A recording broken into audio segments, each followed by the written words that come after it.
Welcome back, YouTubers. This is What's the Science Behind That. This is video number 4 for our list of videos providing evidence, physical scientific evidence for the existence of God. As I promised, we'll be starting off with my explanation for dinosaurs. As we've learned in recent years, there have been many findings of wondrously preserved biological materials and supposedly ancient rock layers and fossils. One such discovery has evolutionists scratching their heads is a fossilized Tyrannosaurus rex femur with flexible connective tissue, branching blood vessels, and even intact cells. According to evolutionists, these dinosaur tissues are more than 65 million years old, but the laboratory studies show that there is no possible way that the dinosaur blood and tissue is 65 million years ago. million years old, sorry. Finding fresh dinosaur blood also confirms the fact that not only that they lived thousands of years ago, and not millions of years ago, but also shows that Earth is only thousands of years old and not billions of years old. Now, same with comets. Blood, or the DNA, can only live for a minimum out of only 10,000 years, and yet this was recently discovered in dinosaur bones. Now, what about your explanation for the Earth population? Good question. Earth's current population, I actually had to look this up because I didn't know what the population was. Earth's current population is 7.3 billion people worldwide.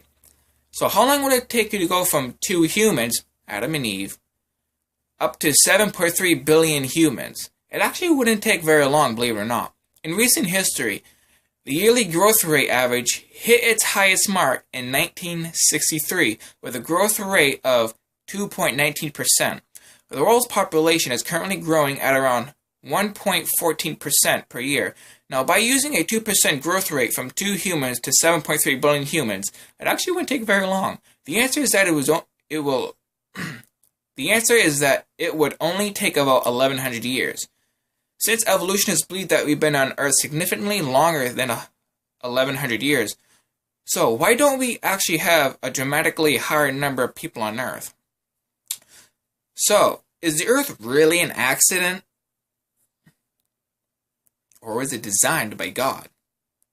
If evolutionists really believe this, how would life begin when it's a scientific fact that life cannot come from non-life?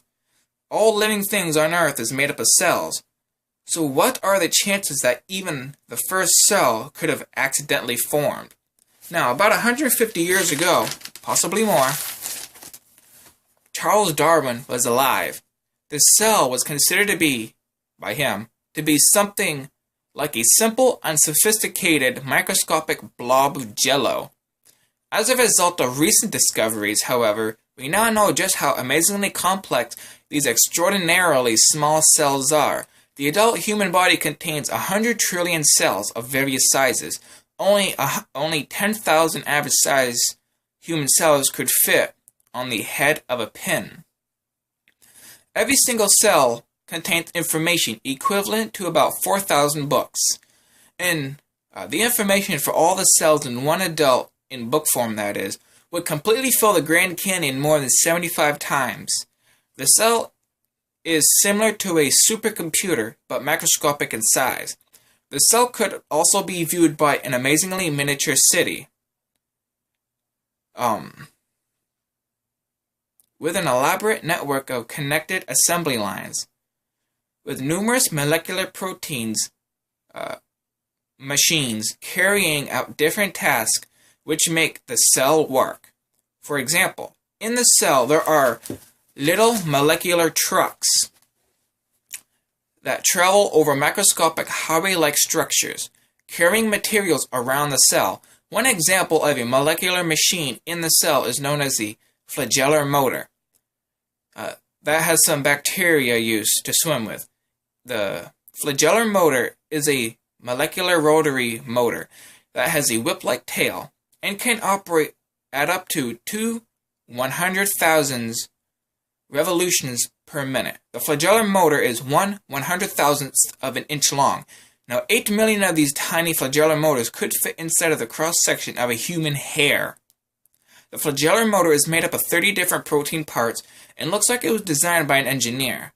The flagellar motor is extremely similar to an electric motor, literally.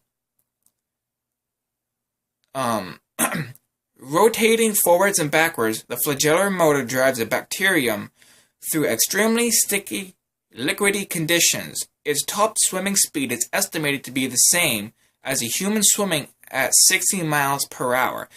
If this doesn't sound impressive to you, considering the fact that the fastest swimming speed of a human being ever recording by far was about 5.5 miles per hour.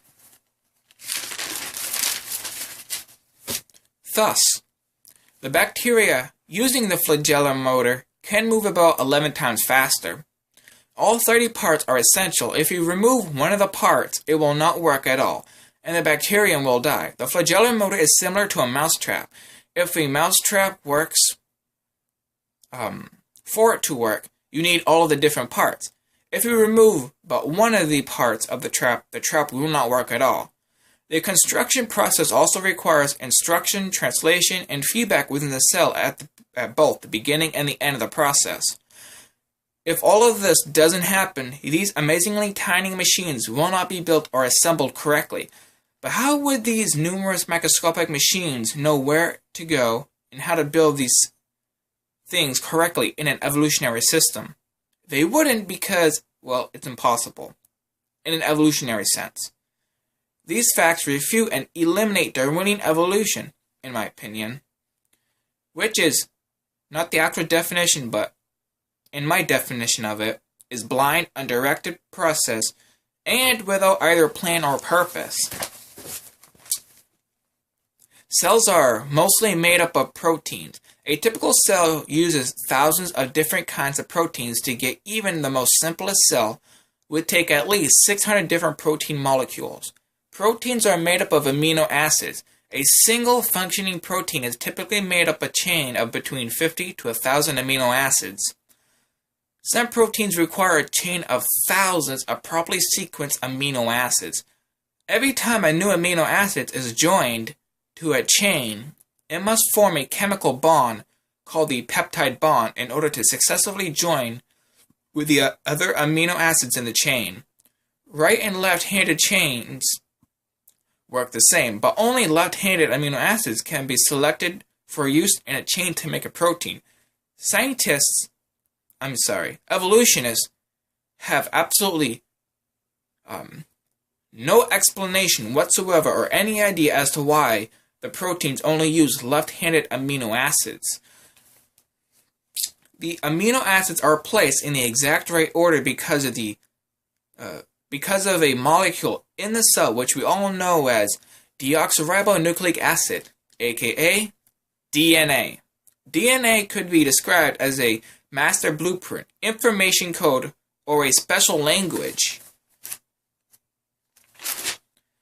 that uses a 4-letter chemical alphabet. The code in the DNA are the set of instructions for the cell's machines on how to correctly assemble amino acids in chains to build proteins. If DNA isn't present from the very beginning, the amino acids will not be correctly selected and placed in the proper order. As a result, a protein will never form, and the cell will not survive. The DNA can't function without at least 75 pre-existing proteins, but proteins are produced only by DNA. Wah, wah, wah, wah.